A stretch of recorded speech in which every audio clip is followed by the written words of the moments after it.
दम निघाला काहीच वाटायला मनामध्ये. काही होत नसतंय. घाबरायला लागलो ताई. कशाला घाबरायचंय? दमच निघाला. काही होत नाही. थोडं बाहेर फिरायचं. तात्याला सांगितलं आता लय घाबरलो आज. घाबरायचं नाही, घाबरायचं नाही. आम्ही आहेत ना. घाबरायचं कशाला? काही त्रास होतोय का तुम्हाला? त्रास आहे ना.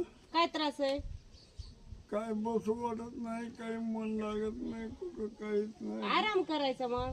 आराम बी केलं तरी का बस लागलं पोटात. चालू होत असतं आता वयाच्या मानाने थोडंफार. आता उद्या मस्त आंघोळ घालू म्हणजे गार वाटन. तुम्हाला म्हणलं होतं आंघोळ करा. घालायची का? तात्या उद्या उद्या घालतो ना आंघोळ. आज करायची का? नका ताई, मला ताईच्या हाताने नका. मग कुणाच्या? तात्याच्या हाताने करायची. हो बर, तात्या घालेल उद्या. घालतो मी घालतो.